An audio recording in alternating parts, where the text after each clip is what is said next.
오늘은 로마서 강의 61번째 시간으로 로마서 7장 8절 말씀을 통하여 그리스도인은 죄를 깨달은 자입니다 라는 제목으로 말씀을 전하며 오늘도 주실 은혜를 함께 받고자 합니다. 로마서 7장 7절로 마지막 절인 25절까지는 5절에 우리가 육신에 있을 때는 율법으로 말미암은 죄의 정욕이 우리의 지체 중에 역사하여 우리로 사망을 위하여 열매를 맺게 하였다는 이 내용을, 즉 우리 안엔 죄로 인해 율법으로는 결코 구원할 수 없음을 더 구체적으로 설명하는 내용이라. 그래서 5절은 7장 마지막 절에 대한 요약이라고 이미 말씀을 드렸습니다. 7절로 마지막 25절까지는 7절로 12절과 또 13절로 25절 두 단락으로 전개된다라고 말씀드렸습니다. 지난 주일에는 첫째 단락의 첫 시간으로 7절 말씀을 보았습니다. 오늘은 7절을 이어서 8절 말씀을 보도록 하겠습니다. 다시 한번 8절을 보겠습니다. 그러나 죄가 기회를 타서 계명으로 말미암아 내 속에서 온갖 탐심을 이루었나니 이는 율법이 없으면, 즉 율법이었다면 죄가 죽은 것입니다. 즉 죄는 죽은 것이나 다름이 없다 이 말입니다.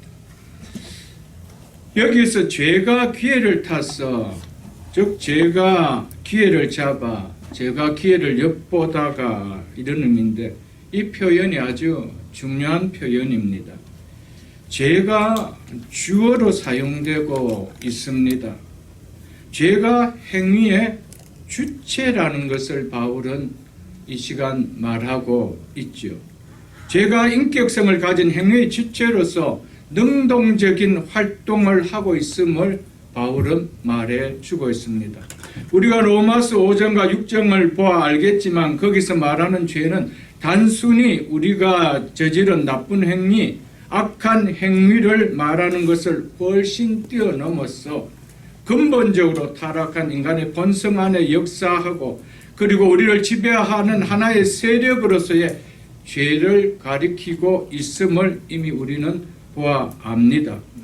그래서 여기에서 죄를 행위의 주체로 바울은 말하고 있다는 것입니다. 그러므로 7장에서 율법이 죄를 깨닫게 한다는 말은 우리가 저지른 나쁜 죄악된 행위들은 물론이고 근본적으로 우리를 지배하는 세력의 실체인 죄를 깨닫게 한다. 그 죄를 드러내준다. 무엇이요? 율법이 그렇게 한다라고 바울은 말하고 있습니다. 그래서 13절을 보면 이렇게 바울이 말하고 있죠. 그런즉 선한 것이, 즉 율법이 내게 사망이 되었느냐? 그럴 수 없느니라. 오직 죄가 주어로 사용되고 있죠. 죄의 실상이 어떤 것인지 말입니다. 드러나기 위하여 죄의 행위를 주체라는 것을 바울은 말해주고 있습니다. 그 죄를 통하여 죄의 실상이 어떤 것인지 드러내게 해준다는 것이죠. 그래서 죄가 선한 그것으로 말미암아, 즉 율법으로 말미암아 나를 죽게 만들었으니, 율법을 방편으로 하여 나를 죽음으로 일으켰으니 무엇이요? 죄가 그렇게 했다는 겁니다. 죄가 이렇게 되도록 행하는 주체라는 것을 바울은 로마서 7장을 통해서 계속 부각시켜 주고 있습니다. 이 죄는 바로 우리를 지배하는 죄의 세력에 대하여 말하는 것입니다. 그래서 죄가 인격성을 가진 주체로 표현되는 것은 교활하고 무섭게 활동하는 사단의 특성을 나타내고자 하고 있습니다. 우리가 이미 여러 차례 본 말씀이지만은 에베소서 2장을 한번 보도록 하겠습니다. 에베소서 2장 2절 말씀을 한번 함께 찾아보겠습니다. 에베소서 2장 2절입니다. 그때 너희는 그 가운데서, 여기서 그 가운데라는 것은 1절에 허물과 죄지요. 허물과 죄 가운데서 행하여 이 세상 풍조를 따르고 공중 권세 잡은 자를 따랐으니, 누구를 따랐대요? 공중의 권세 잡은 자를 따랐으니 무서운 세력의 지배 아래 있었다라는 것을 이야기합니다. 언제? 그때의 허물과 죄로 죽었을 때죠. 이 사실을 허물과 죄로 영적으로 죽었을 때 내가 공중 권세자를 따랐다라는 것이 깨달아질 수 있을까요? 절대로 깨달아질 수가 없는 것이죠. 그냥 자신이 자신의 마음에 좋은 대로, 자신의 뜻에 좋은 대로 나는 살았을 뿐이다, 그렇게 여기고 있는 것이죠. 그런데 언제 내가 공중 권세 잡은 자로 따랐는지, 과거의 삶이 이랬다는 것이 언제 느껴진다는 것입니까? 깨달아진다는 것입니까? 성령으로 말미암아 죽었던 영이 살아나는 거듭날 때죠. 그래서 1절에 허물과 죄로 죽었던 너희를 살리셨도다. 이렇게 죽었던 우리 영혼이 살아날 때, 그때 이 사실이 깨달아지는 것이죠. 그 믿지 않는 사람은 내 좋은 대로, 내 뜻대로 못 살아가는데 이런 이야기하죠. 그러나 허물과 죄로 죽었던 우리가 살아날 때, 그때 왜 그렇게 살았는지 깨달아진다는 것이죠. 그래서 보십시오. 이어서 곧 지금 불순종의 아들 가운데 뭐하는? 역사하는 영이라. 이렇게 역사하는 무서운 실체가 있다는 것을 성령으로 거듭나야 그때 이 사실이 깨달아진다는 것이죠. 3절 보십시오. 그래서 전에는 허물과 죄로 영이 죽었을 때죠. 우리도 다 그 가운데서, 불순종의 아들 가운데서 우리의 육체의 욕심을 따라 지내며 육체와 마음이 원하는 것을 하여 이렇게 행동하는 것이 내 뜻에 의해서 한 것인 줄 아는데, 예수를 믿고 깨닫고 보니 내 뜻에 의해서 한 것으로 보여졌던 것이 결코 그렇지 않더라는 것이죠. 나를 그렇게 행동하도록 부추긴 역사하는 영이, 강한 권세를, 세력이 있더라는 것을 깨달았다라는 것입니다. 자살도 자신이 원해서, 자신이 결정해서 행하는 것처럼 보이지만은 부추기고, 물론 믿지 않는 불순종의 자녀들 가운데 역사하는 영, 공중권세를 잡은 자 사탄이 그렇게 부추기고 이끌고 있다라는 것을 믿지 않는 사람들이 알 수 있나요? 전혀 모릅니다. 절대 모릅니다. 그렇기 때문에 영이 살아있는 거듭난 그리스도인들은 절대로 공중 권세자를 잡은 사탄에 이끌려 목숨을 스스로 끊는 일은 있을 수가 없는 것이죠, 여러분. 우리의 배후에 죄를 범하게 하는 세력이 있다라는 것, 그것은 율법이 들어오기 전까지는 깨달아질 수가 없다라는 것을 오늘 바울이 이야기해 주고 있다는 것이죠. 바울은 바로 죄가 기회를 이용해서 자신이 이루고자 하는 것을 이루는 무서운 세력이 있다는 것을 바울은 율법을 통하여 내가 깨달았다라고 말하고 있습니다.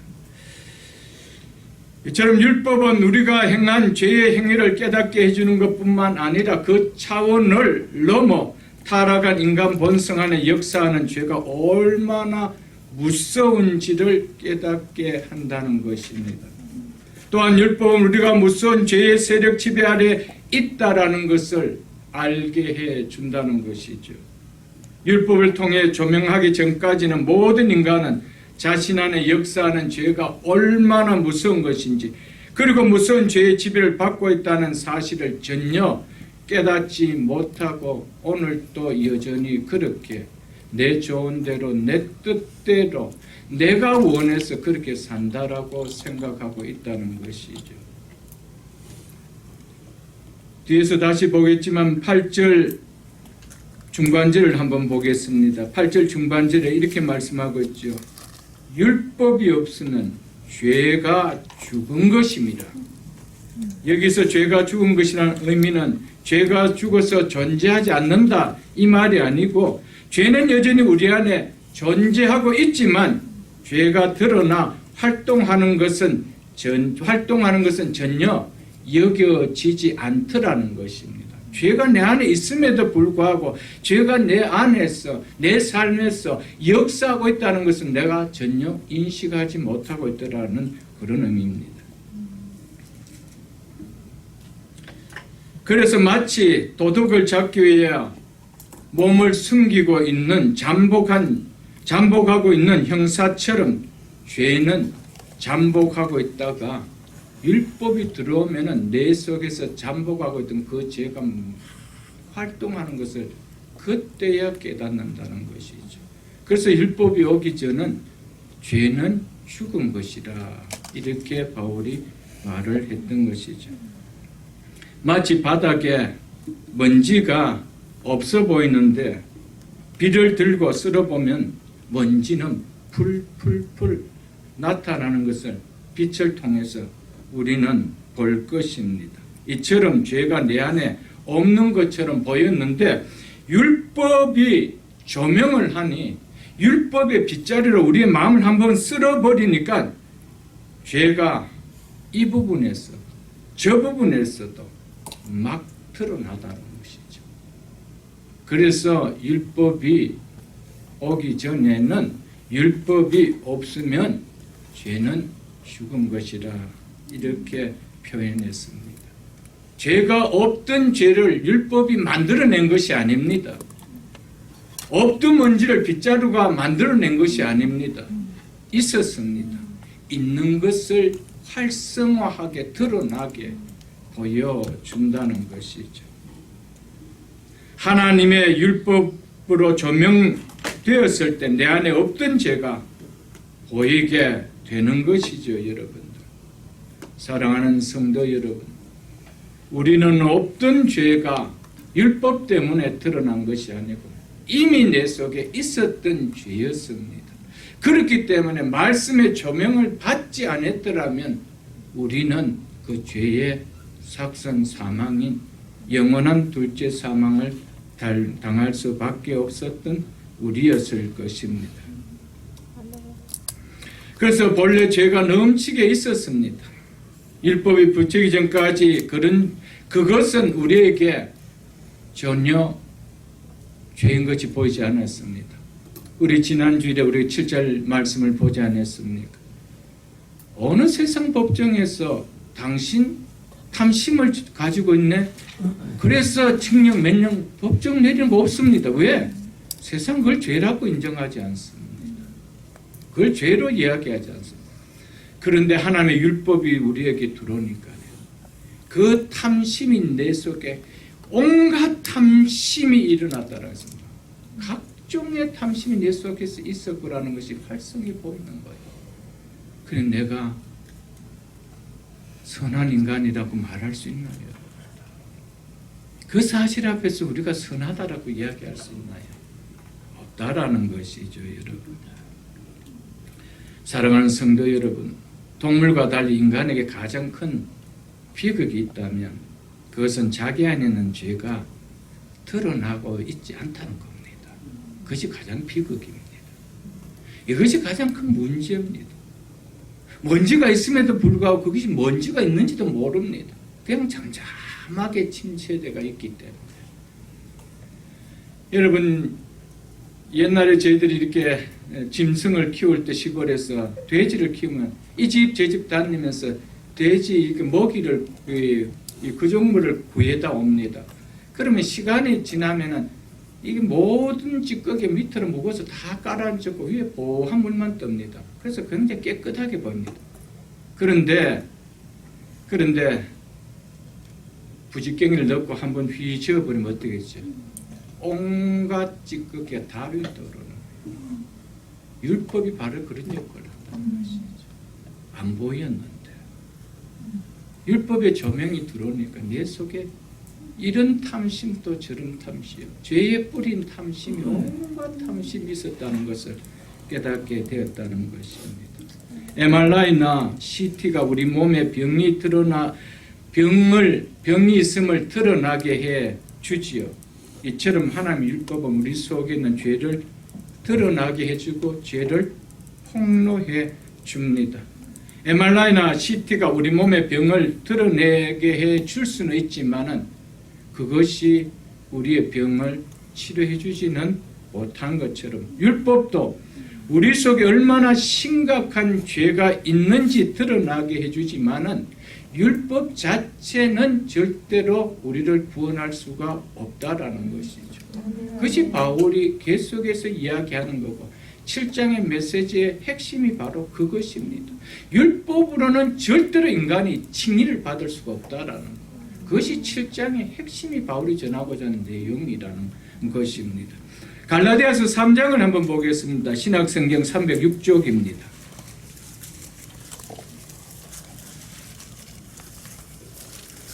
갈라디아서 3장 23절로 25절을 제가 읽어드리겠습니다. 믿음이, 여기서 믿음은 구원에 이르는 예수 그리스도를 믿는 믿음을 말합니다. 이 믿음이 오기 전에 우리는 무엇 아래 매인바 되었고요? 율법 아래 매인바 되었고 죄 아래 갇혀 있었다 이 말입니다. 율법은 우리를 구원하지 못하고 죄인인 것을 고발하는 것이기 때문에 율법은 항상 무거운 죄의식 속에 인간은 항상 율법 때문에 무거운 죄의식 속에 매인바 된다는 것이죠. 그래서 율법 아래 매인바 되고 계시될 즉 장차 올 믿음의 때까지 율법은 뭐 있대요? 갇혀 있느니라. 24절 보겠습니다. 이와 같이 율법이 우리를 그리스도께로 인도하는 초등교사가 되어, 여기서 초등교사라는 파이다고고스라는 이 단어는 가정교사를 말합니다. 당시 헬라 사회에서 6세로부터 14세의 귀족 자녀들은 가정교사로서 초등학문을 가르쳐주고 또 그들의 행동을 돌봐주는 똑똑한 노예들을 가리킨 말입니다. 이들은 아이들이 어릴 때에만 보살펴주는 한시성을 가진 자들입니다. 이처럼 율법은 그리스도께서 오실 때까지 한시적으로만 우리에게 가정교사 역할을 한다라는 이 의미로 이렇게 말했습니다. 그래서 24절 중반절 보십시오. 그것은이란 말은 그것은이란 말을 넣어서 보십시오. 그것은 우리로 하여금 믿음으로 말미암아 어렵다함을 없게 하려 함이라. 26절 보시다. 믿음이 온 후로 우리가 초등교사 아래 있지 아니하도다. 믿음이 온 후로 예수 그리스도가 오셔서 우리를 구원해 주시는 그 예수 그리스도를 믿는 믿음이 온 후로는 우리가 초등교사 아래 있지 아니했다라고 이야기합니다. 아이가 성년이 되고 난 이후에 가정교사 역할은 더 이상 필요하지 않는 것처럼 그리스도께서 이 세상에 오시고 난 이후에 율법은 그리스도께로 우리를 인수하는 역할로 하고는 떠난다는 것이죠. 그러므로 더 이상 우리는 율법 아래 계속 지배 아래 매일 수가 없다라는 것을 이야기합니다. 율법은 우리의 죄를 드러내주는 역할을 합니다. MRI나 CT가 우리 몸에 있는 질병을 드러내게 해주지만 그 기계가 우리의 몸의 질병을 치료할 수 없는 것처럼 율법은 우리 몸속에 있는 죄를 폭로합니다. 드러내게 합니다. 그리고는 치료자에게로 인도합니다. 그분 누구시라고요? 예수 그리스도께. 그래서 이와 같이 율법이 우리를 그리스도께로 인도하는 초등교사가, 가정교사가 되어 이렇게 말씀하고 있는 것이죠.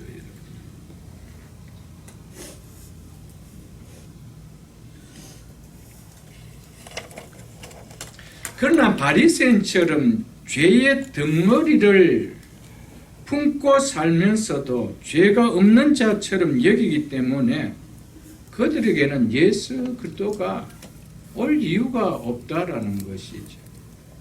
바울도 과거에는 율법을 그가 손에 끼고 자라고 어릴 때부터 그는 유대인으로서 어려서부터 율법을 통달했던 자였습니다. 그리고 그가 율법을 가르쳤던 바리새인이었습니다. 그럼에도 불구하고 계명이 이르기에 전에는 내가 죄를 깨닫지 못했다 그랬습니다. 율법을 손에 쥔 그가 계명이 이르기 전이라는 말이 뭡니까? 진짜 그 율법이 가르치는 본질의 의미를 깨닫기 전에 이거죠, 여러분. 바리새인들은 그들은 율법을 늘 외우고 늘 읽고 하는 자들이었습니다. 그런데 예수가 왔을 때 예수를 죽였던 자들이었습니다. 왜? 율법을 손에 들고 있었지만 율법이 인도하는 차등학문의 역할을 거부해버렸기 때문이었다는 것이죠. 사랑하는 성도 여러분, 우리가 어떤 질병이 있어서 MRI를 통해 내 몸에 심각한 병이 있다는 것이 발견되면 전문 의사를 찾아가 안 고치려고 하는 사람이 있겠습니까? 당연히 있습니다. 사람이 율법의 조명을 바로 받기만 하면 자기의 실체가 어떤 자인지 그리고 그 결과가 무엇이 주어지는지 알게 되면 자신의 죄 문제를 해결해 줄 예수 그리스도께로 안 나올 수가 없습니다. 율법이 가리키는 그 예수 그리스도께로 안 나올 수가 없다라는 것이죠. 그분이 주시는 완전하고도 영원한 구원을 거절할 사람은 아무도 없다라는 겁니다. 그러므로 교회에 나와서 말씀을 듣는 자는 정말 복 있는 자입니다. 하나님 말씀 앞에 자신의 죄가 드러나고 정말 죄님을 고백하는 자는 더더욱 복된 자입니다. 하나님의 율법을 통하여 내 안에 죄가 드러나는 것이 얼마나 축복인지 모릅니다. 왜요? 죄의 출루자 되신 우리 주님께서 값없이 죄의 값은 사망의 문제를 깨끗하고 완전하고 그리고 영원하게 해결해 주시는 분이시기 때문입니다. 그래서 우리가 4장 7절로 8절에 보면은 불법이 사함을 받고 죄가 가려짐을 받은 사람은 무엇이 있고요? 복이 있고 주께서 그 죄를 인정하지 아니하실 사람은 무엇이 있도다? 복이 있도다라고 바울은 시편을 인용해서 이렇게 말씀을 했습니다. 누가 가장 복 있는 사람이라고요? 내 죄가 율법을 통하여 드러나서 그 죄가 예수 그리스도를 통하여 사함을 받은 자가 복 있다는 것이죠. 여러분, 우리가 아무리 좋은 병원에 가서 좋은 기계로서 그 병을 찾았다 할지라도 치료해줄 의사가 없다라면 그 찾은 것이 무슨 의미가 있습니까, 여러분? 나 정말 죄인이야. 나 정말 죄인 맞아. 그런데 예수가 안 필요해. 그럼 그 죄인이라는 것이 무슨 의미가 있냐?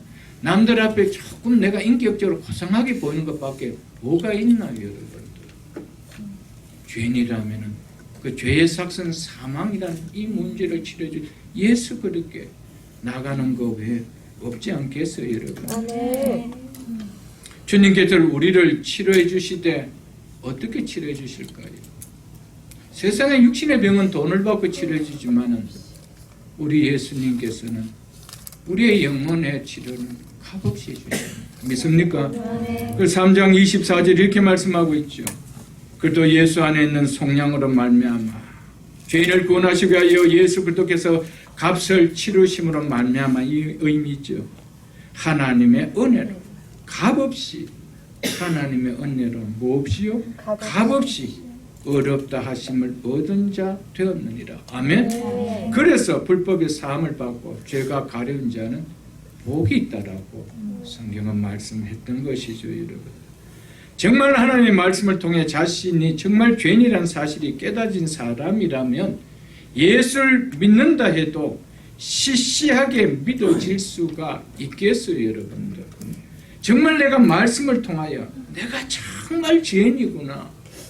이 죄가 얼마나 무서운 사망이라는 독소, 둘째 사망이라는 독소를 안고 있다는 것을 안다라면은 여러분 그런 사망에서 나의 수가 아무것도 없었는데 내 피 한 방울 요구하지 않았었는데 값없이 구원해 주신 그 은혜로 구원받고 예수를 믿는다면 예수를 믿는 것이 미지근하게 그렇게 믿어질 수 있느냐 이 말이에요, 여러분들.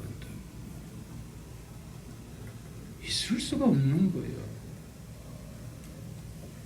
여러 차례 제가 말씀을 드렸지만 수년 교회를 다녀도 예수를 믿는 믿음이 미지근하게 여겨지는 분들은 한결같이 외치는 말씀을 수없이 들었지만은 그 말씀 앞에 자신이 죄인이라는 사실과 죄의 세력이 얼마나 무서운 실체라는 사실과 그리고 죄의 결과로 맞게 되는 종말이 얼마나 두렵고 무섭다는 사실이 그들 자신에게 와닿지 않기 때문입니다.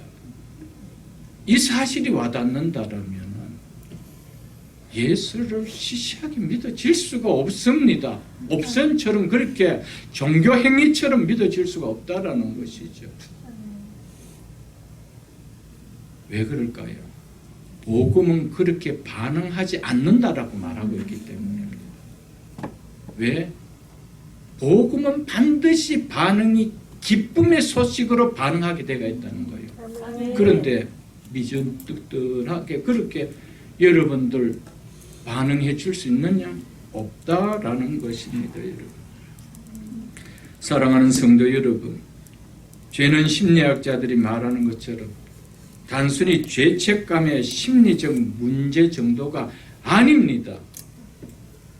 무슨 죄책감의 심리적으로 내가 조금 불안하게 여겨지는 그런 문제가 아니라 이 말이에요, 여러분들. 그도인들도 아직도 그런 정도의 죄의식을 갖고 있다라면 여러분 정말 내 자신이 예수를 바르게 믿는지를 깨달아야 돼요, 여러분. 죄가 깨달아지기 전까지는 예수가 나에게 복음이 아닙니다. 복음이 되어질 수가 없습니다. 돈이 더 복음이죠. 내 인생의 성공이 더 복음이죠. 예수는 내 인생의 복음이 아니에요, 여러분들. 무엇이 깨달아지기 전까지? 죄가 깨달아지기 전까지. 세상 사람들은 죄를 단순히 심리자들이 말하는 죄책감의 심리적 문제로 여기기 때문에 감정적 문제라고 이야기합니다. 감정적 문제라고 이야기합니다. 그래서 감정적 문제로 해결하려고 고상하게 해결하려고 합니다. 죄는 내가 다룰 수 있는 정도의 취향이 아니라는 것을 여러분 성경 말씀을 들으면 들을수록 깨달을 수 있어야 합니다. 죄는 내 자신이 결코 해결할 수 없는 나라는 인생이 죽고 사는 생사의 문제라는 사실을 기억해야 됩니다. 여러분. 죄가 그냥 고상한 취향 정도의 문제가 아니라 이 말이에요, 여러분들. 생사가 내 인생의 생사가 달려있는 심각한 문제. 그 문제를 예수 그리스도께서 해결해 주셨대요. 그런데 예수를 어떻게 희미하게 믿을 수 있나요? 그 문제를 해결해 준 예수를 어떻게 여러분들 미지근하게 믿을 수 있나요, 여러분? 기쁘지 않는 복음으로 받아들이고 예수가 믿어질 수 있나요, 여러분? 없다는 것이죠, 여러분. 죄는 엄청난 권세를 가진 무서운 세력이라는 것을 성경은 얘기하고 있습니다. 이것은 절대적인 진리입니다. 전능하신 하나님이시지만 죄에서 우리를 구원하시기 위하여 말씀으로 천지를 창조하신 것 같은 말씀 한마디로 얼마든지 하실 수 있을 텐데 죄에서 우리를 구원하시는 그 구원은 말씀 한마디로 천지를 창조하신 하나님에도 불구하고 말씀으로 우리를 구원하실 수 없을 만큼 죄는 강력하다는 것입니다. 성경 그것을 우리에게 말해주고 있습니다. 하나님께서 사랑하는 독생자 아들을 속죄 제물로 십자가에 내어주시면 안 될 만큼 죄는 가공할 권세를 가진 무서운 세력이라는 것을 성경은 말해주고 있습니다. 그래서 로이드 존스 목사님은 죄는 하나님 다음으로 강한 세력이라고 그분은 그렇게 말씀하셨습니다. 죄가 어찌나 강한지 하나님의 거룩한 율법마저도 우리를 구원할 수 없다라고 말씀했습니다. 하나님의 거룩한 율법마저도 우리를 구원할 수 없을 만큼 죄의 세력이 강하다는 것, 이것이 성경이 전하는 진리입니다, 여러분. 그렇기 때문에 그리스도인이 죄를 깨닫지 못하면은 예수 그리스도의 우리를 구원했다는 것이 절대로 복음이 아닙니다, 여러분들. 그냥 이 땅을 살아가는데 내 인생을 조금 유익게 해줄 하나의 옵션 정도로 그렇게 믿는 것밖에 아닙니다, 여러분. 그분을 위해서 내가 어떻게 살까라는 한번 다짐이 일어나는 복음으로 와닿을 수가 없다는 것이죠. 무엇을 깨닫기 전에? 죄를 깨닫기 전에. 죄가 가지고 있는 그 본질과 죄의 성격과 죄의 의미를 율법을 통하여 깨닫기 전에는 없다는 것입니다. 바울은 복음을 전하면서 얼마나 죄를 전하고 그 죄가 얼마나 무섭다는 것을 율법을 통해서 다 까발려 주는 거예요.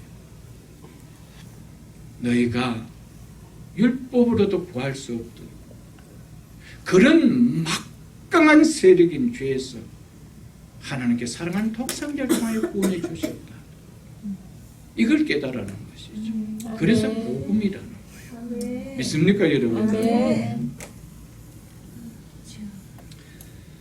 내가 포로로 잡혀 있다 해도 나를 가두고 있는 곳이 아주 허술하고 또 나를 지키고 있는 사람들이 유치원생 수준의 힘을 가진 사람이라면 누가 그곳까지 와서 나를 구출해 주었다고 해서 내가 기쁘겠습니까?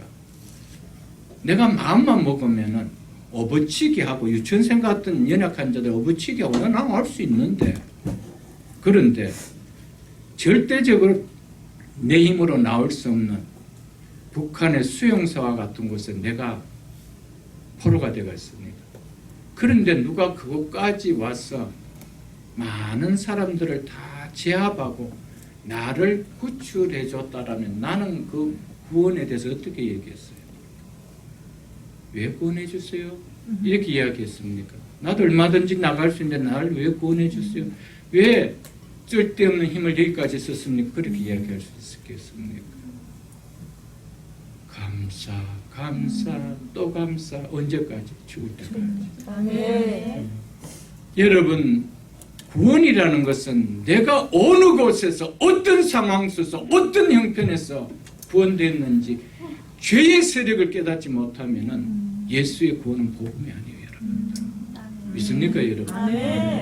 그걸 이야기하는 거예요. 바울은 로마서를 통해 우리에게 그걸 이야기하는 거예요. 그래서 복음은 유한결려 굿뉴스라는 정말 기쁜 소식이라는 내 힘으로 나올 수 없는 그곳에서 건져주신 예수 그리스도, 이것을 이야기하죠, 여러분.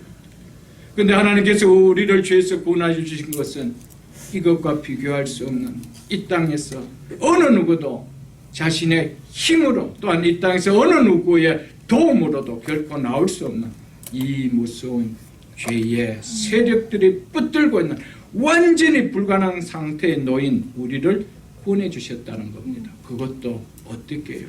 값없이. 나의 요청도 없었는데, 구걸도 없었는데, 바람도 없었는데, 내가 원수 되었을 때, 내가 죄인 되었을 때, 내가 하나님 앞에 경건치 못할 때, 그때 하나님께서 독생자 예수 그리스도를 통해 나를 구원해 주셨다는 거예요. 그런 깨달음으로 예수를 믿는다면 어떻게 우리가 예수를 라오디게아 성도들 같이 차지도 않고 덥지도 않고 미지근하게 믿을 수 있나요, 여러분? 미지근하게 믿어줄 수 있다는 것 자체가 기적이죠. 복음이 깨달아졌는데 그렇게 믿는다라면 그게 자체가 기적이죠. 그렇게 될 수 없는 것이 행해졌기 때문이죠.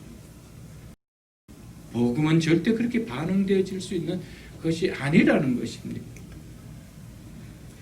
예수 그리스도를 통해 이루어질 우리의 구원을 예표로 보여준 사건이 바로 구약의 출애굽 사건 아닙니까, 여러분?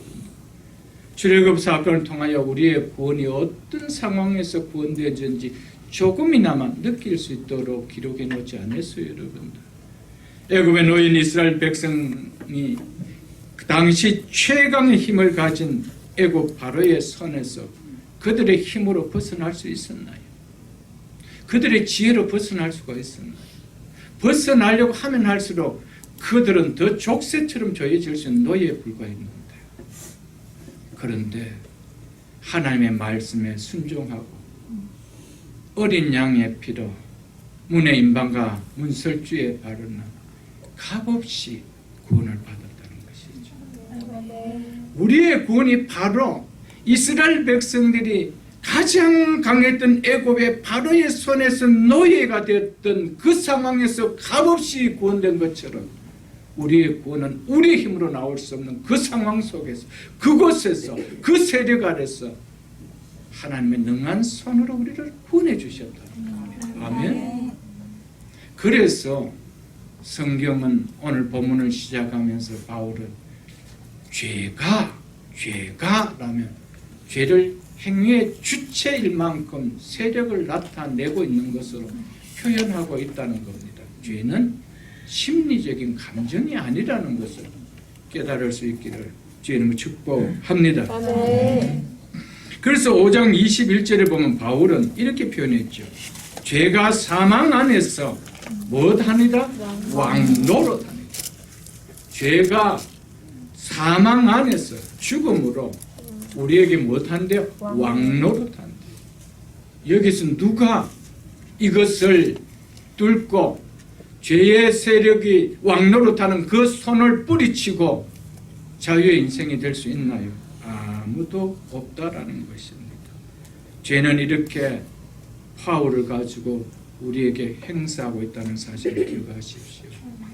이 사실에서 우리가 구원받았다는 거예요, 여러분. 이 사실에서 예수 그리스도를 죄의 세력에 대하여 죽어버린 자가 되고, 예수 그리스도께서 죄를 죽여버리는 자가 되고 사망을 죽여버리는 자가 되어주신 것이죠. 그리고 우리는 거기 연합됨으로 말미암아 우리 또한 죄에 대하여 죽여버리고 죽인 바가 되어서 우리는 예수 그리스도의 새 생명을 가진 자가 된 거 아니에요, 여러분? 우리의 실력이었습니까, 여러분? 우리의 실력으로 구원을 받았습니까? 아니라는 거예요. 조금이라도 우리의 실력을 조금이라도 애다하는 순간에 하나님의 은혜는 은혜가 되지 않은 거예요. 구원은 전적은 하나님의 은혜입니다. 아멘. 하나님의 은혜에 뭔가 우리 것이 애도되는 순간 하나님의 은혜는 사라져버린 거예요. 하나님의 은혜가 사라진다는 것은 바로 구원은 우리에게 일어날 수 없다라는 겁니다. 구원은 전적인 하나님의 은혜였습니다. 그래서 바울이 이야기하는 것은 절대적으로 우리의 구원은 죄의 세력이다. 하나님의 거룩하고 선하고 의로운 율법마저도 구원할 수 없을 만큼 막강한 죄의 세력에서 우리를 구원해 주셨다는 것이죠. 누구를 통하여? 예수 그리스도를 통하여. 죄는 이 정도로 무서운 세력이라는 겁니다. 그렇지 않다면 예수님께서, 하나님께서 말씀으로 천지를 창조하시는 것 같이 율법으로 우리를 구원할 수가 있었어요. 그런데 율법이 연약하여 할 수 없는 그랬어요. 율법이 육신으로 말미암아 연약하여. 왜 할 수 없어요? 우리가 연약하기 때문에.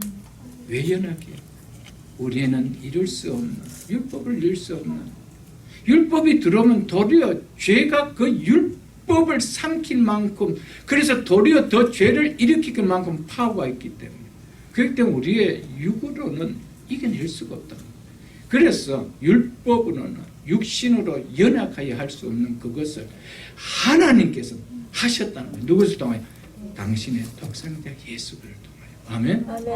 우리의 힘으로 할 수 없다라는 것은 바울은 7장을 통한 더 강력하게 이야기를 하죠. 그럴 때 우리가 8장을 이제 다가서면 8장에서 쏟아지는 은혜는 7장의 터널을 지나지 않고는 8장의 의미가 그렇게 와닿지 않아요, 여러분. 8장 앞에서 얼마나 기뻐할지 모릅니다. 얼마나 감사한지 모릅니다, 여러분. 이것이 복음이 가져드는 축복이죠, 여러분들. 사랑하는 성도 여러분, 성경을 통하여 죄가 얼마나 무서운 힘을 가진 세력이라는 것이 와닿지 않으면 하나님께서 독생자 예수 그리스도를 십자가의 죽으심을 통하여 값없이 우리를 죄에서 구원하여 주셨다는 하나님의 은혜는 절대로 복음으로, 기쁨의 소식으로 오지 않습니다. 믿는다라고 고백을 할지는 모르겠지만은 절대로 그것이 나에게 기쁨으로는 오지 않습니다. 복음으로는 와닿지 않습니다. 다르시 말해서 예수 그리스도를 복음으로는 믿지 않는다는 거죠. 그냥 내 어떤 테두리 안에의 개념으로 믿는다는 것이지 절대로 복음으로 믿는 것은 아닙니다. 복음으로 믿는 것은 복음으로 믿어지는 복음의 반응이 있는 거예요. 그것이 복음으로 믿는 것입니다. 아멘? 아멘. 사랑하는 성도 여러분, 하나님께서 우리를 구원하시면 사랑하는 독생자의 십자가의 죽음에 내어주지 않고는 결코 우리를 사망 안에서 왕노릇하는 죄에서 구원할 수 없을 만큼 죄의 힘은 강력하다라는 것을, 사랑하는 독생자 아들을 십자가에 내어주지 아니하고는 죄인인 우리를 구원할 수 없을 만큼 죄의 세력은 강력하다라는 것을 우리는 기억해야 됩니다. 그런데 어떻게 우리가 무슨 힘으로, 우리의 무슨 잘남으로, 우리의 무슨 선행으로, 우리의 무슨 의로 구원을 받을 수 있다는 겁니다. 우리의 선행으로 구원받을 수 있다는 거예요. 천지를 말씀을 창조하신 하나님께서 말씀으로 구원해 주는 훨씬 쉽죠, 여러분. 왜 사랑하는 독생자 예수를 그것들 십자가에 내어주지 않으면 안 될 만큼 그렇게 하셨을까요, 여러분? 우리가 이 죄라라는 이 죄의 교리를 잘 깨달지 못하면 절대로 구원의 교리가 바르게 와닿지 않습니다. 그냥 믿는데 그것이 나에게 절대적으로 강력한 힘을 가져다주는 믿음으로, 은혜로, 복음으로 오지는 않는다는 것이죠, 여러분.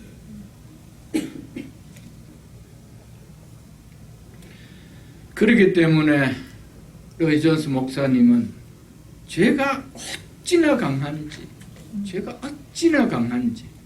거룩한 율법마저도 우리를 구원할 수 없을 만큼 죄는 강하다라고 말씀했는 것이죠.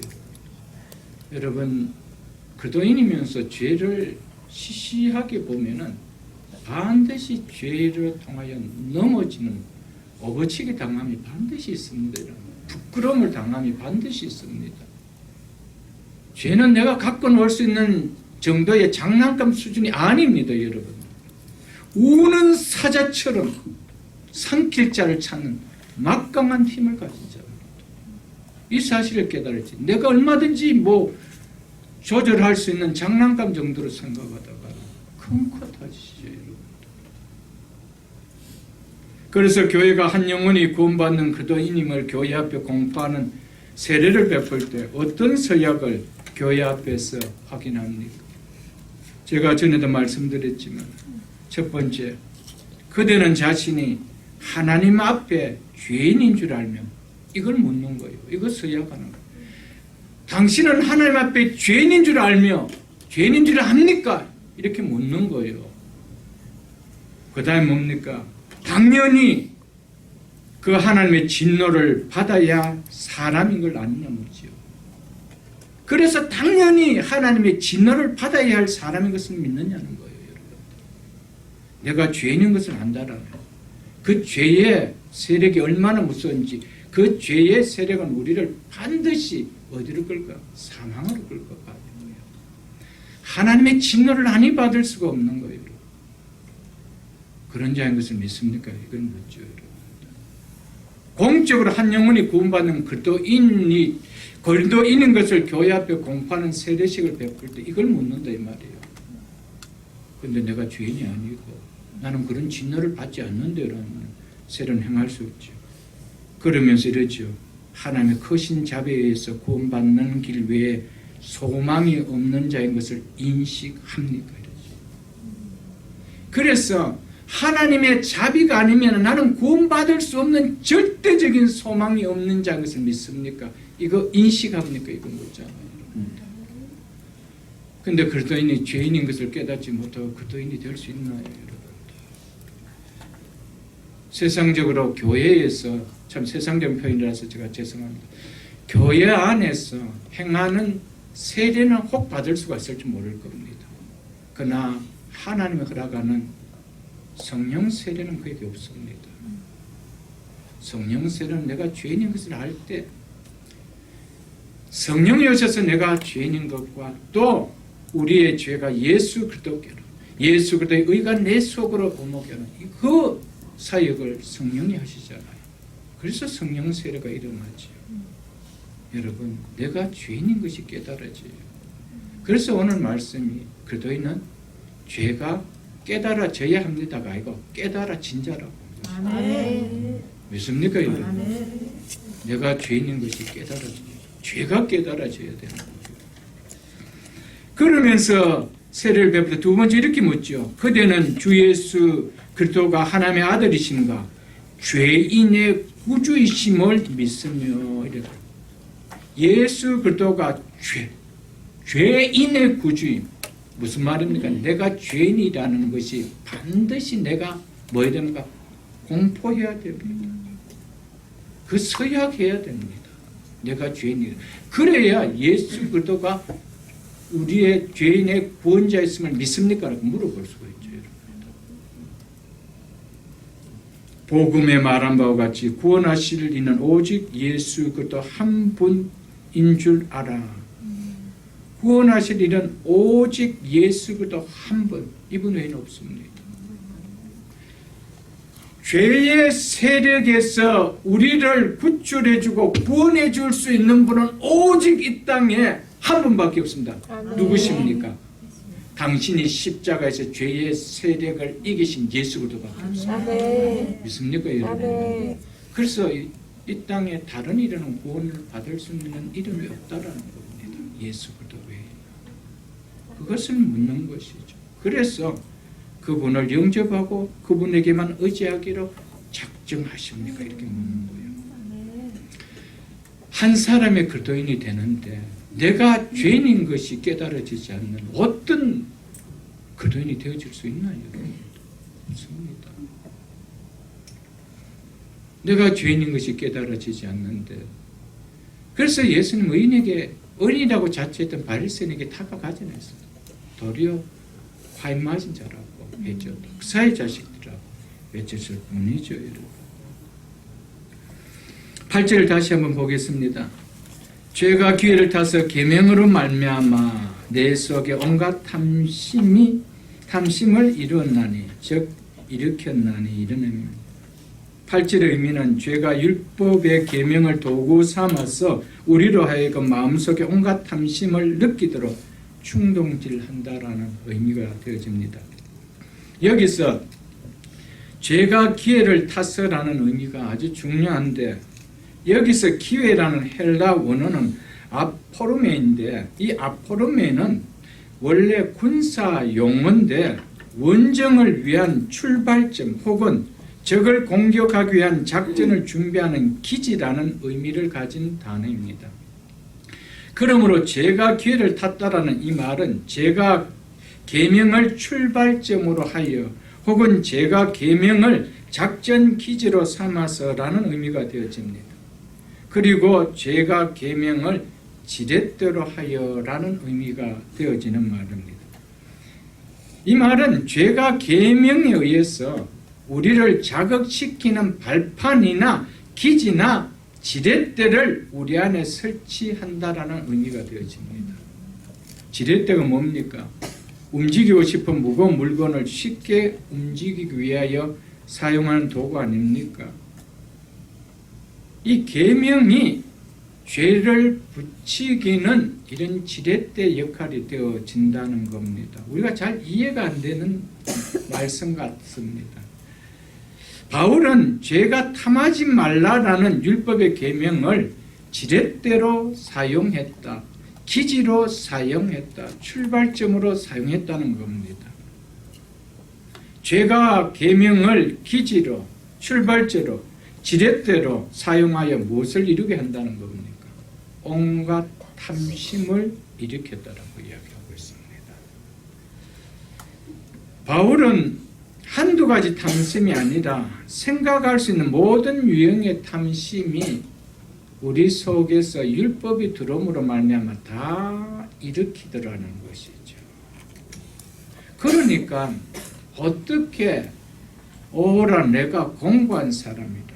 내가 비참한 사람이다. 이 사망의 몸에서 이 몸이 사망의 몸이라고 아니 고백되어질 수 있나요? 온갖 죄악들이 그 속에서 내 속에서 율법의 빗자루를 가지고 다 일으켜버리는데 아니 고백되어질 수가 없는 것이지. 그래서 누가 나를 건지리요? 누가 나를 구원하리요? 이 고백이 나오지요. 무엇이 비춰지면 율법이 들어오면 율법에 금하는 계명들 자체가 죄에게 그것을 하고 싶은 기회를 제공했다라고 바울은 이야기합니다.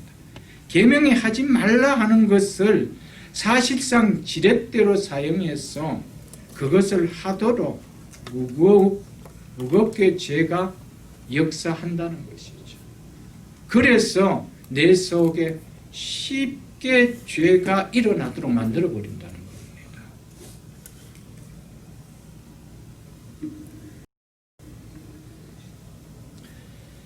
율법이 악해서 죄를 조장하는 것이 아니고 인간의 죄악성, 인간의 부패성이 법을 거역함으로써 죄를 더하게 한다는 이런 의미입니다. 하지 말라면 기어코 해보려고 하는, 하라고 하면 아니하는 인간의 빼딱한 죄성이 있다는 것이죠. 그 아이들 키워보면 알잖아요. 그 속에 있잖아요. 그 빼딱함이 있습니다. 그래서 팀켈러 목사님 이것을 빼딱함이라 이렇게 표현해놨어요. 아주 재밌게 표현해놨더라고요. 그래서 여러분들 18세 미만 관람이라고 써놓으면 안 써놓을 때보다 훨씬 더 보고 싶은 유혹이 충분히 느껴져요. 그래서 청소년 입장 금지하면은요, 금지된 장소에 더 들어가고 싶어 욕주, 이 마음이 일어난다는 것이죠. 그래서 계명을 통하여 뭘 했다는, 계명이 그런 우리 속에 탐심을 일으키는 지렛대 역할을 했다라는 겁니다. 여러분, 오늘 이 본문 말씀은 바울이 이야기하면서 창세기 3장을 배경으로 해서 자기에게 적용해서 하는 얘기입니다. 이 뱀은, 즉 죄는 인간이 타락하기 전에 이미 에덴 동산에 있었습니다. 선악을 알게 하는 나무의 과일을 먹지 말라라는 계명이 주어지기 전에 이 뱀은, 이 죄는 에덴 동산에 있었지만 한 번도 아담과 하와를 유혹한 적이 없었습니다. 없어서 유혹한 것이 아니고 있었음에도 유혹한 적이 없었습니다. 죄는, 뱀은 있었지만 무기력하게 없는 것처럼 느껴졌습니다. 그런데 에덴 동산에 하나님의 계명이 들어오자 뱀은 그것을 이용해서, 죄는 그것을, 그 계명을 이용해서 아담과 하와를 유혹하여 도리어 그 계명을 지키지 못하도록 마음속에 탐심을 일으키도록 충동했다는 것이죠.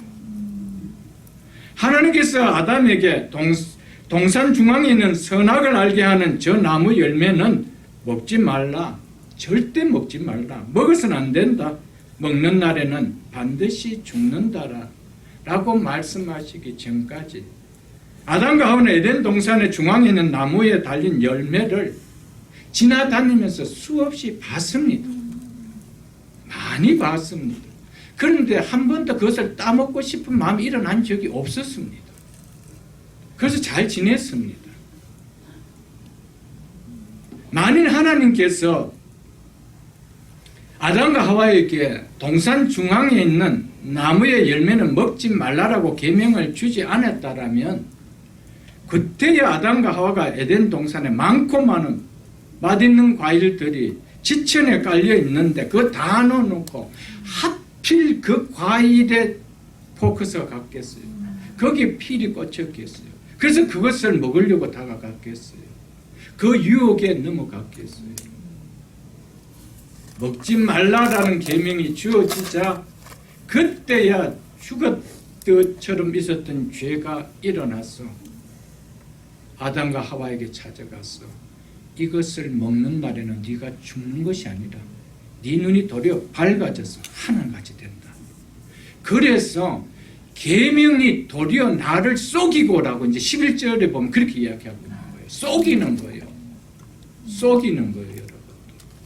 예수 믿어야 구원받는다라고 하는데 사단 아니다. 그렇게 안 믿어도 착하게 살면 구원받을 수 있어라고 율법을 가지고 속이는 거예요, 여러분. 얼마나 많이 속임을 당하는지 모릅니다, 여러분. 계명이 오기 전에는 중앙에 있는 그 선악을 알게 하는 나무 열매, 아담과 하와는 관심 자체도 없었습니다. 그런데 그 계명이 떨어지자 이제는 보는 순간 뭐 했다고 했어요? 보암직했다. 먹음직했다는 거예요. 가지고 만큼 탐스럽다라고 이야기했습니다. 여러분, 율법은 우리의 죄를 깨닫게 해주지만 우리 속에 더 많은 죄를 일으키게 하는 또 요소가 되어집니다. 그래서 바울이 하는 얘기의 핵심이 뭐냐면 율법으로 칭의를 이룰 수 있느냐? 없다는 거예요. 율법으로 성화를 이룰 수 있냐? 없다라는 거예요. 그거 이야기하는 겁니다. 없습니다.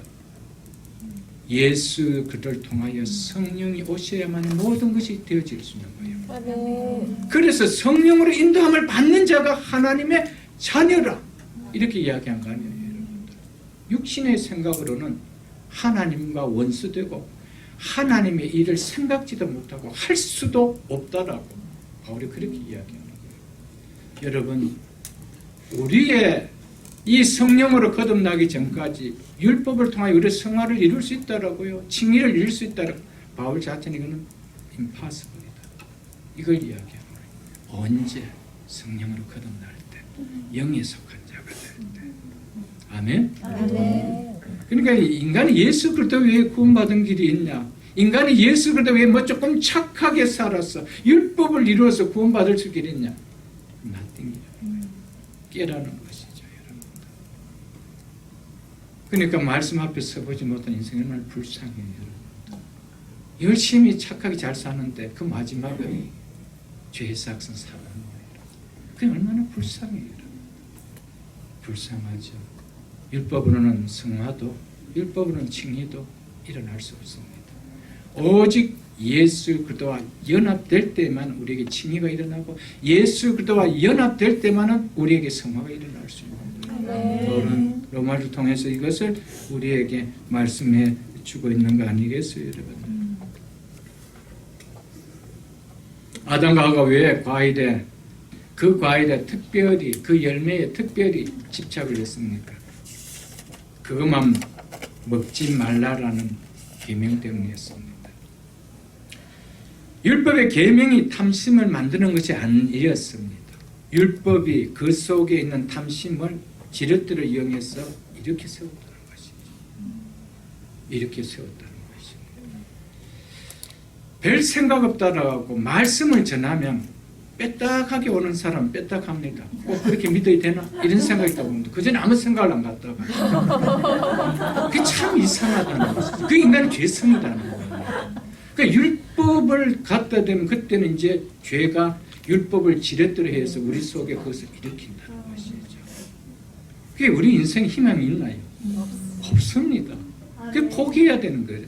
그래서 바울이 깨닫할 마다 이 사망의 몸에서 누가 나를 구원하리요? 이겁니다, 여러분. 이거 깨닫는 거 보고 아니에요, 여러분. 이게 진짜 예수 믿는 거 아니에요, 여러분. 이것을 깨닫고 예수 믿는 자 어떻게 믿겠어요, 여러분들?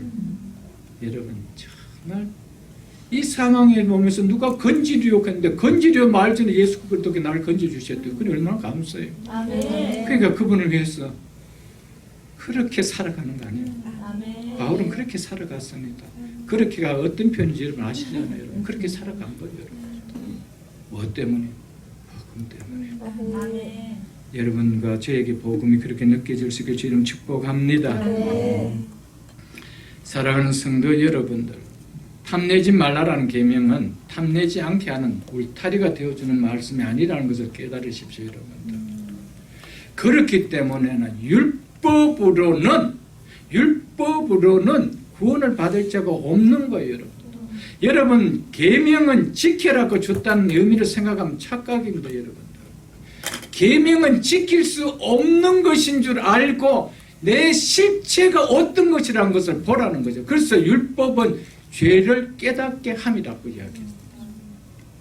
십계명 앞에 서면은 나 이거 다 지킬 수 있어. 그 자는 진짜 여러분들 하나님 다가갈 수 없는 자죠. 예수 그리스도가 다가갈 수가 없는 거죠. 과거의 바울은 그랬습니다. 그래서 나는 율법으로는 흠이 없는 자. 그가 죄를 지을 수가 있죠. 율법을 다 지킬 수가 있네요. 죄를 지을 수가 있습니다. 그때마다 뭐였습니까? 죄를 지으면 성전에 가서 번제를 드리고 속죄 제물로 드리고 죄 속하면 끝. 그러면은 죄를 범했지만 나는 율법을 지킨 것이 되어버리는 거예요. 그 나는 항상 율법으로 뭐 한 자입니까? 완전한 자죠. 그런데 이 계명을 통하여 이 탐심의 죄가 무엇인지 진짜 찔러주니까 그때 오라 나는 비천한 사람이라. 이게 토해지더라는 거예요, 여러분. 진짜를 확 찔러버리니까. 여러분, 계명의 본질을 깨달아야 되지. 그래서 그것을 조문으로 깨달으면 아무런 힘이 없는 거예요. 성령이 오시면 우리의 율법을 조문으로 깨닫게 하시니까 본질을 깨닫게 하는 겁니다. 아멘? 아멘. 그래서 율법을 주신 예수 그리스도께 오셔서 율법의 본질을 해석해 주지 아니었습니까? 그래서 간음이 뭐래요? 마음에 음란을 품은 것 자체가 이미 간음했고 이미 다른 사람의 마음을 상하게 한 것 자체가 살인한 거라. 그렇게 해석해 주지 않았어요.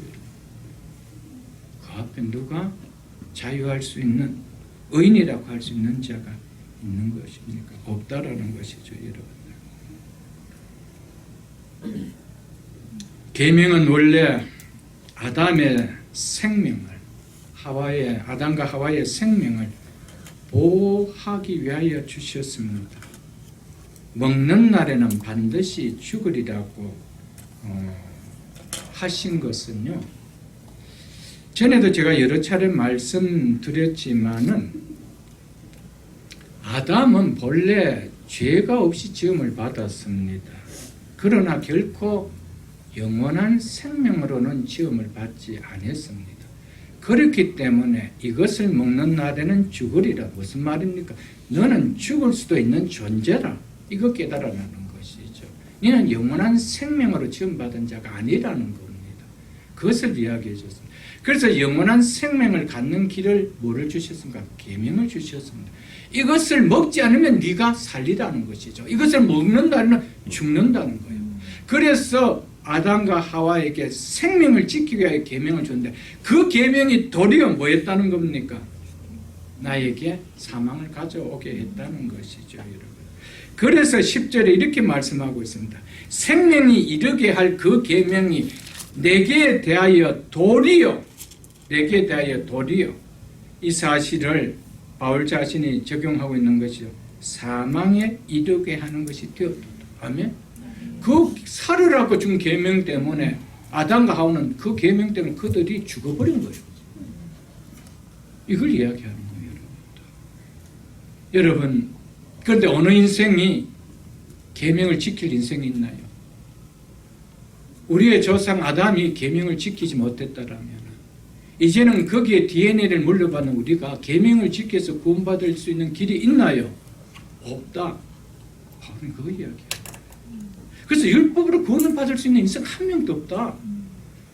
오직 누구밖에 없다? 예수 그리스도밖에 없다. 예수 그리스도밖에 없다. 이거 이야기하는 거예요.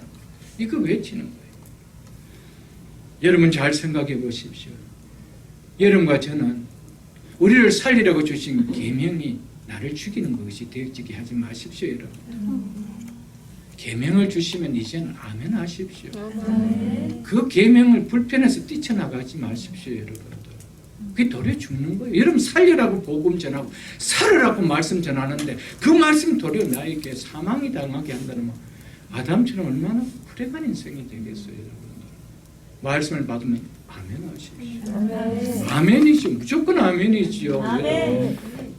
내가 이런 은혜를 받았는 자였는데라고 여러분 아멘하고 그렇게 살아야 되죠. 그 속에 하여튼 내 속에 빽딱한 것이 있다라면 그거 말씀을 바르십시오, 여러분. 똑바로 바르십시오. 그것만이 뭐 하는 겁니까? 사는 길입니다. 이 뼈다간 각도가 크면 클수록 나는 사망의 길로 많이 넘어가고 있는 거예요. 이것을 말씀을 들 때마다 세우십시오. 오늘도 듣고 세우고 오늘도 듣고 세우고 오늘도 듣고 세우고. 그래서 은혜에 여러분들 그 영역이 확 잡히는 이런 삶이 되어야 되지 않겠어요, 여러분?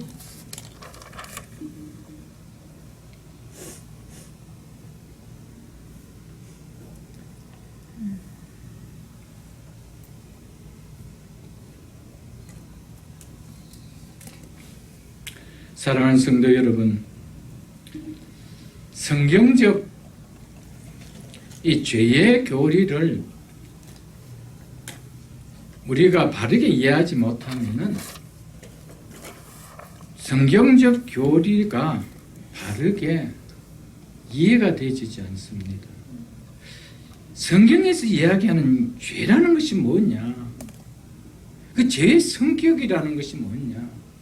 그 죄로 통해 가져다 주는 그 의미가 무엇인가? 이것이 와닿지 않으면은 절대로 성경적 구원 교리가 힘있게 와닿아서 힘있는 신앙생활이 되어질 수가 없습니다. 그래서 청교도의 청교도 목사님들은 이 구원의 메시지를 전하기 전에 반드시 죄를 지적하는, 죄를 깨닫게 하는 메시지를 전했습니다. 상당 기간 그것을 전했습니다. 그래야 깨달아지는 것이죠. 그냥 여러분들 우리가 예수 믿으면 구원받습니다. 죄에서 용서받고 구원받을 사람. 그 죄라는 성격을 잘 모르는데 그냥 내가 지금까지 가지고 있었던 그런 세상적인 이런 개념의 죄의 생각밖에 아닌데 거기서 내가 죄에서 구원받았다는 것에 대한 예수 그리스도께서 오셨어야만큼 우리를 구원해 주신다는 그 구원이 진짜 와닿을까요? 와닿지를 않습니다. 예수님이 인간이 되셔서 십자가에 죽으셔야만 우리를 구원해 주시던 이것이 와닿지 않는다 이 말이죠, 여러분들. 성경이 말하는 구원의 방식에 관하여 분명할 수도 없고요. 복음으로 그 내용이 힘있게 와닿을 수도 없습니다, 여러분. 여러분 성경이 보면은 여러 차례 성경 공부할 때도 그런 말씀 드렸지만 우리가 보면 구원이 얼마나 복잡하게 되어 있는 것 같잖아요. 믿으면 구원받는데 그 믿는다는 그 속에 복음이라는 예수님께서 오셔서 행하신 사역들 그리고 예수 그리스도께서 오시기 위하여 하나님께서 행하시던 모든 계획들 보면 얼마나 복잡습니까? 그것은 죄 때문에 그렇습니다. 죄를 깨닫지 못하면 그 구원의 방식이 깨달아지지 않는다는 것이죠. 그 죄의 세력이 얼마나 무섭다라는 이게 우리에게 와져야만이 하나님 당신만이 그 죄를 이길 수 있는 힘은 반드시 당신의 아들이 죽음으로만은 해결될 수 있다는 거예요. 죽지 아니하고는 해결될 수 없다라는 그것을 깨닫게 되는 것이죠. 여러분 한번 보십시오. 어느 종교들 치고 여러분은 구원에 대한 이야기는 다 합니다. 그리고 자기가 지은 죄에 대해서 구원을 받을 것에 대한 이야기들이 대부분 있습니다. 그런데 죽음을 그렇게 이야기하는 곳은 한 군데도 없습니다. 기독교만이 죽음을 그렇게도 강조합니다. 온통 예수 그리스도의 죽으심, 피 흘리심, 십자가 이것만 전하는 거예요. 왜 그러냐? 우리의 죄의 문제를 해결해 주는 것이 그것이 아니면 안 된다기 때문에. 아멘. 그런데 세상의 종교는 그걸 아나요? 모르지요. 근데 어떻게 하면 죄에서 구원받는 착하게 살면 된다. 될 수 없는 걸 가르쳐주죠. 얼마나 많이 써봐요, 여러분. 사랑하는 성도 여러분, 정말 우리를 구원해 주시는 그 죄가 얼마나 강력하고 무섭다라고, 이 세력이 얼마나 세계의 사망으로 왕노릇하고 있다는 것입니다. 이 왕노릇하는 여기에서 사망은 이기는 것이 없느냐, 사망은 쏘는 것이 어딨냐고 담대하게 말할 수 있도록 우리를 구원해 주신 그 구원의 은혜가 예수 그리스도로 말미암아 될 수 없던 그것이 얼마나 은혜로 받았겠어요, 여러분. 아멘. 정말 은혜 중에 은혜로 받았죠, 여러분. 그렇게 성경의 구원에 관한 전체 교훈은 죄가 진실로 무엇인가에 대한 분명한 이해를 성경은 기초하고 있다는 것을 이야기하고 있습니다. 죄의 본질, 죄의 성격을 이해하지 못하는데 어찌 우리가 율법에 대하여 죽어야 하는지 전혀 알지도 못할 것이고, 그리고 왜 우리가 영으로 거듭날 필요가 있는지도 알지 못합니다. 그렇기 때문에 많은 사람들이 거듭나야 함의 이유를 깨닫지 못하면서도 예수 그리스도 믿는 그리스도인이 된 사람이 너무 많습니다. 어떻게? 쉽게. 너무 쉽게 돼버려요. 내가 왜 거듭나야 되는 이유도 모르고, 그런데 너무 쉽게 예수 그리스도를 믿고 그리스도인이 돼버려요. 그러니까 예수 그리스도를 믿고 그리스도인 됐다라고 하는데 힘은 하나도 없는 거예요. 힘이 없는 거예요. 죄에서 우리를 구원해 주는데 죄를 이길 힘도 내게는 없는 거예요. 거듭났다는 것이 뭔지를 모르기 때문에. 그러니까 오늘 여러분 어때요? 보잖아요, 여러분들. 많은 교회에서 보고 있잖아요, 여러분들. 그러니까 성경은 구원에 관한 이런 전체의 교훈을 할 때 죄의 진실이 무엇인지를 기초하고 있다는 거예요. 죄를 깨달아. 그래서 바울이 정말 입에 토를 할 만큼, 피를 토할 만큼 율법에 대해서, 죄에 대해서 이야기하는 거예요. 그러니까 복음이 그냥 들어오는 것이죠. 사랑하는 성도 여러분, 죄는 하나님의 말씀이라 할지라도 우리를 속일 수 있을 만큼 권세를 가진 가공한 힘을 가지고 있다는 것이, 가공한 파워를 가지고 있다는 존재라는 것을 성경이 가르치고 있다는 사실을 꼭 기억하십시오. 여러분 생각해 보십시오. 하나님의 말씀입니다. 누가 하신 것입니까? 하나님 당신이 하신 것입니다. 그럼에도 불구하고 그 말씀을 이긴 만큼 죄는 세력이 크다라는 겁니다. 그 정도로 죄는 세력이 커요, 여러분들. 죄를 내가 무슨 장난감 갖고 놀 만큼, 그런 내가 조절할 만큼 있는 그런 종류가 아니라는 거예요, 여러분들. 하나님이 얼마나 파워했습니까? 말씀으로 천지를 창조하신 그 말씀이라 할지라도 그 말씀이 던져질 때 우리를 믿지 못하게 할 만큼 미혹시키는 죄의 파워는 더 크다라고 성경이 이야기하고 있습니다. 그래서 고린도후서 4장을 한번 보겠습니다. 고린도후서 4장 289쪽입니다. 고린도후서 4장 신약성경 289쪽입니다. 3절로 4절 제가 읽어드리겠습니다. 만일 우리의 복음이 가려웠으며 망하는, 즉 멸망하는 자들에게 가려진 것이라. 왜 그럴까요? 이유가 무엇인지 이유가 있겠죠. 4절 보겠습니다. 그 중에 그들의 경우에 이런 표현입니다. 이 세상 신이 사단을 이 세상 신이라고 할 만큼 권세를 가졌다라고 바울은 이렇게 표현합니다. 세상에 신이 있다는 말이 아니죠.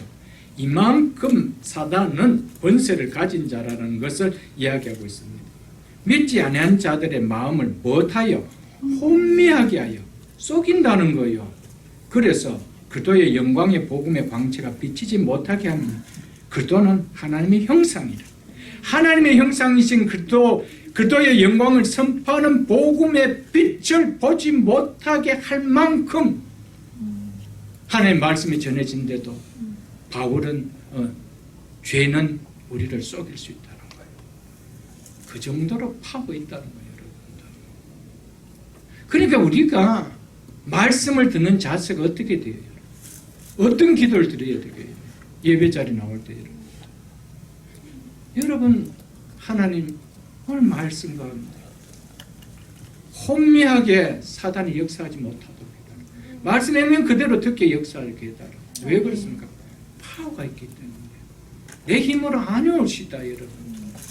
그 정도 힘이 있다는 거예요. 그래서 그 뒤에 있는 11장 보십시오. 고린도후서 11장 13절로 15절 읽어드리겠습니다. 그런 사람들은 거짓 사도요, 속이는 일꾼이요. 무슨 일꾼이요? 속이는 일꾼이요, 거짓 사도요. 이런 자가 있다는 겁니다. 자기를 그리스도의 사도로 가장하는, 속이는 자는 이겠죠. 가장하는 자들이라. 이것은 이상한 일이 아니래. 사단도 자기를 광명한 천사로, 즉 빛의 천사로 가장하나니, 그러므로 사단의 일꾼도 자기의 의의 일꾼으로 가장하는 것이 또한 대단한 일이 아닙니다. 그들의 마지막은 즉 그들의 행위대로 되느니라. 아멘. 마지막은 그들의 행위대로 되지만은 그들이 이 땅에 있을 동안은 여전히 그의 입술을 통하여 하나님의 말씀을 거짓으로 전하게 만든다는 거예요. 복음을 거짓으로 물타버린다는 거예요. 좁은 길이 생명의 길이라고 주님 분명히 말씀했는데, 넓은 길로 가도 생명의 길이 될 수 있다라고 거짓으로 전하는 자들이 있다는 거예요, 여러분. 교회 안에까지 예수가 아니라도 착하게 살면 구원 받을 수 있다라고 속인다는 거예요, 여러분. 그 정도로 죄는 하나님의 말씀을 뒤엎게 할 만큼 하고 있다는 사실을 깨달으십시오, 여러분.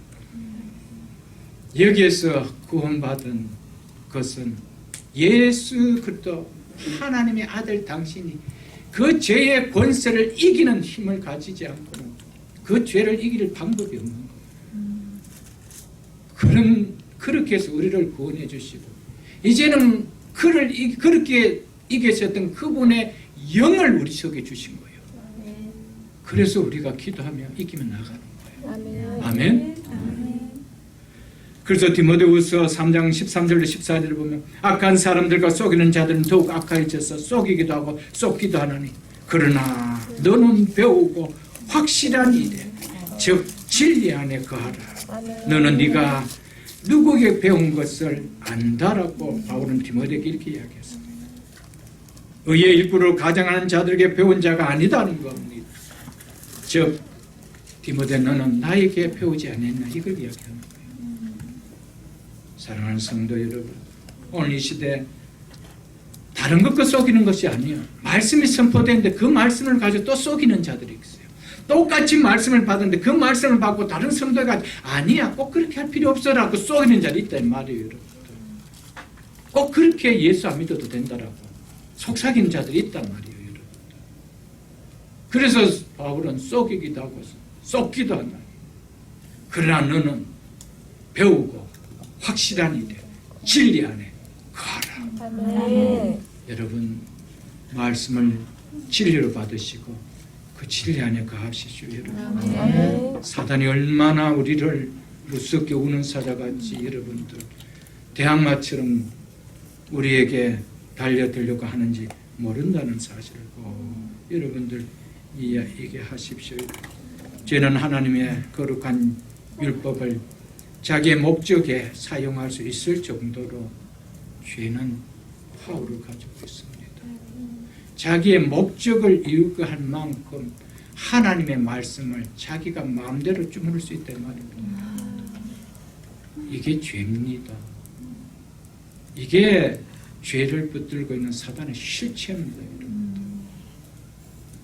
그러니까 우리가 여러분들 이 세상을 살아가면서 사도 베드로가 말씀한 것처럼 근신하여 깨어 있으라고, 이 말씀 없이 여러분 이 시대를 살아갈 수 있나요, 여러분?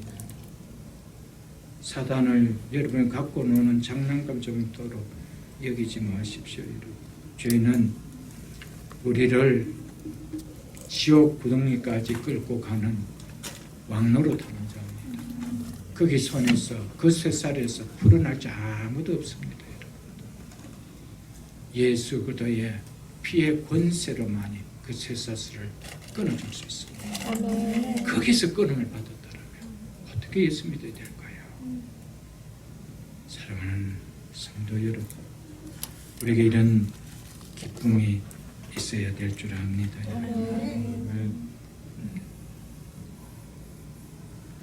창세기 한 곳을 잠깐 볼까요, 여러분? 창세기 6장 5절 한번 보겠습니다. 창세기 6장 5절에 보면은 창세기 6장 5절에 보면은 이렇게 모세가 기록하고 있죠.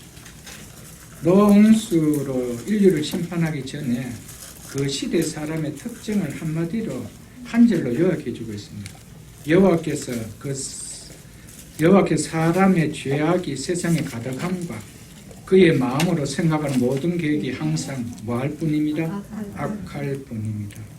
마음의 생각이 항상 악하다는 것. 이게 탐심이라는 겁니다. 탐심은 결코 선한 생각과 선한 행동을 갖게 하는 것이 아닙니다. 탐심은 항상 악한 생각을 갖게 합니다. 악한 마음을 품게 합니다.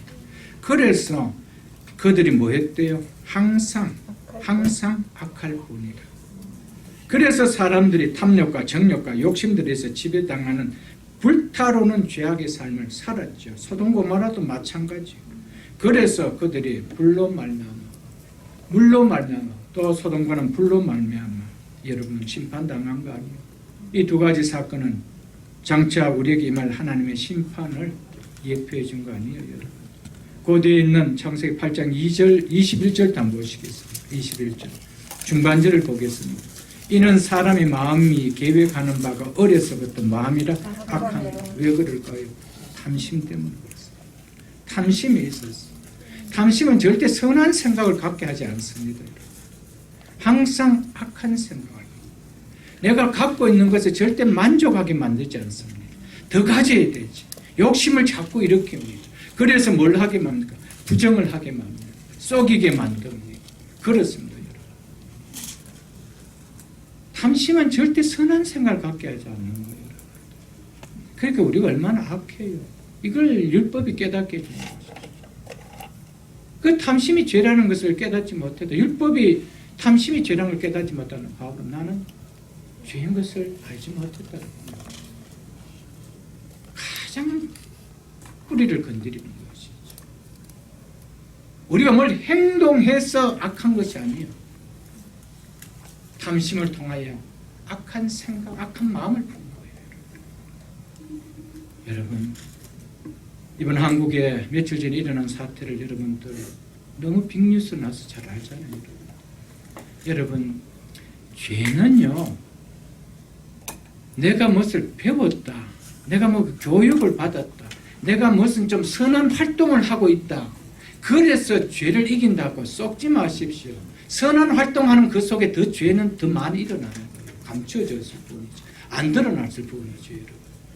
인간 자체가 탐심이 있기 때문에 이 모세의 창세기 말씀같이 또 그대로입니다.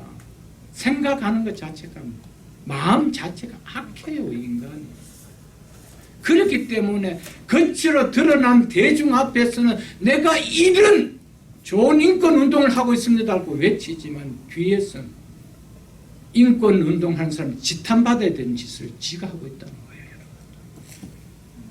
이걸 율법을 통해 말씀하면서 깨달았다면 그 인생이 살았을 텐데 모르니까 그 마지막이 얼마나 무섭다는 것을 더 모르잖아요, 여러분들. 불쌍하네요, 여러분들. 진짜 불쌍해요. 여러분, 죄는 그렇게 만만한 것이 아니에요, 여러분들. 절대로 내가 무슨 선한 단체에서 일하기 때문에 그러면서도 엠방방에서 일을 했지 않아요, 여러분. 청년들이, 여러분들. 그럴수록 더 그렇습니다. 한쪽 사이드는 빛을 비춰 낯을 보여주고 밝음을 보여주고 뒤는 더 어두운 짓을 하고 있는 것이죠. 그게 인간인데, 여러분. 말씀 앞에 서보지 못합니다. 내가 오라 공고한 사람이라. 이 사망의 몸, 내가 이 사망의 몸이라는 것을 누가 고백할 수 있나요? 이것을 깨닫는 자가 예수 믿는 자요 축복된 자인 것을 여러분들 깨달으십시오. 네. 말씀을 맺겠습니다. 율법의 주된 목적은 율법은 우리에게 죄가 무엇인지 정리해 주는 겁니다. 그리고 율법은 우리 안에 있는 죄를 드러내 줍니다. 인간은 하나님의 율법 없이는 죄에 대한 인식을 한다는 것 자체가 불가능한 겁니다.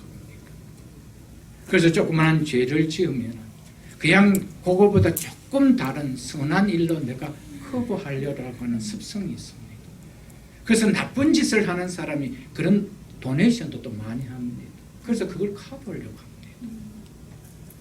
율법 앞에 서보면은 내가 어떻게 산다는 것이 알기 때문이죠, 여러분. 율법의 빗자루로 우리의 마음을 한번 싹 쓸어가기를 원합니다. 예수를 믿지만 그래도 로마서를 하면서 율법을 통해서 우리의 마음을 한번 싹 쓸어보십시오. 얼마나 깨닫지 못했던 죄의 먼지들이 내 속에 득실거리는 죄의 덩어리로 지금까지 살아왔는지, 그러면서도 전혀 하나님 앞에 회개함 없이 그렇게 살아왔는지 돌아보며 그도인은 죄를 깨닫는 자입니다. 깨달은 자입니다. 라는 이 말씀 앞에 정말 오늘 나는 죄를 깨닫는 자로 내 남은 인생이 예수 그리스도 없이는 소망이 없는 자니라.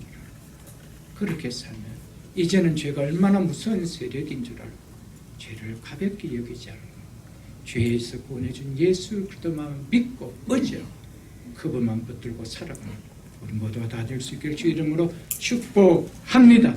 주신 말씀 생각